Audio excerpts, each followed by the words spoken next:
Hey guys, it's Miss Cassidy again. Welcome back. So, as usual, take out your textbooks, get your notebooks or binders ready, and remember to log on to hmh.trinity.org, our online platform for our literature. Okay, so remember to write your name, date, grade, and section. Leave a space for your title or topic. Our objective for today is to make connections to ideas in other texts, and I can recognize an unreliable narrator. Okay, so this week we are actually going to be seeing a little bit more of poetry. Last week we learned a little bit about Edgar Allan Poe and A Telltale Heart. This week we'll be reading The Hollow, which is a poem that was written by Kelly Deschler. Now remember that our essential question remains the same for Unit 2, which is why do we sometimes like to feel frightened? Question we're going to answer at the end of Unit 2.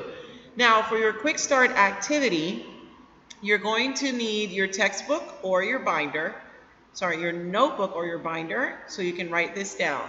The poem you're about to read uses imagery, a type of figurative language that draws on sensory details. That means our five senses: smell, taste, touch, seeing, and hearing, to describe the sights and sounds of a cold October night. Use the graphic organizer below to write or draw about a time when you quietly observed your surroundings and how it made you feel, which is something you guys could probably do right now. Just sit there for a second and use all five senses to register everything around you.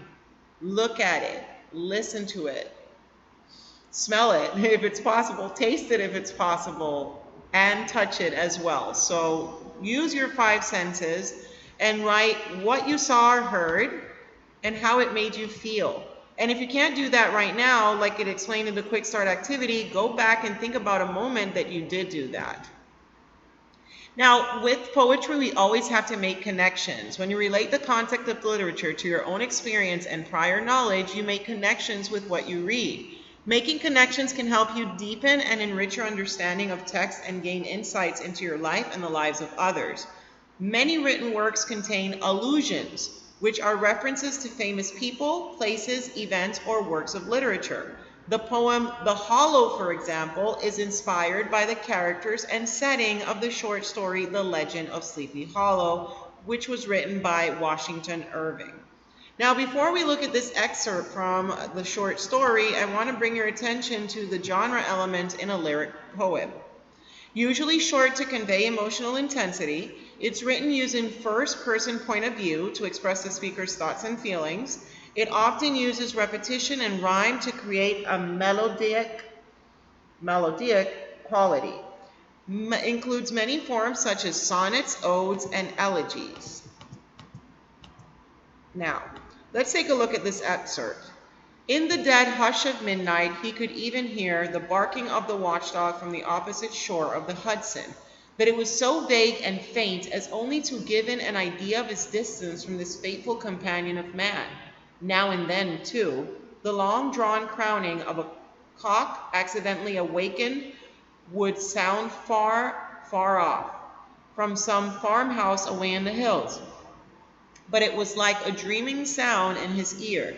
No signs of life occurred near him, but occasionally the melancholy chirp of a cricket or perhaps the guttural twang of a bullfrog from a neighboring marsh, as if sleeping uncomfortably and turning suddenly in his bed.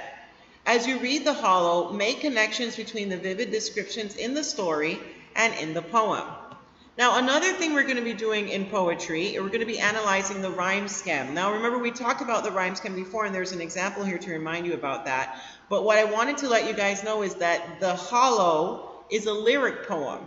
In a lyric poem, a single speaker expresses his or her personal ideas and feelings. The lyric poetry has a variety of forms and covers many subjects from love and death to everyday experiences. So I'm going to give you guys a little better idea of what a lyric poem is by watching this video. Remember, take notes if you think it's important.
can see for lyric poems, these are specific qualities as well. They're short, they're personal, they're emotional, they're musical, they're subjective, and they're always written in first person. So I hope that video helped you guys a little bit more, and it gave you a little info on different writers of these types of poems in case you want to look them up.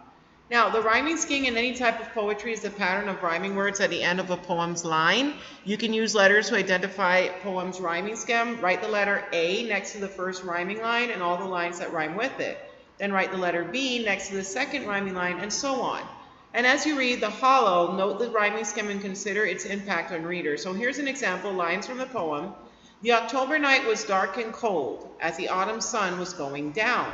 When I recall the legends I had been told about this sleepy little town. As you can see, we have a rhyming scheme of A, B, and then the last one does not fall into the same rhyming, so it becomes a completely new letter. So I hope you guys understood everything. If not, questions in class about anything you didn't get. And I hope you enjoy reading the hollow. I'll see you guys next time. Bye.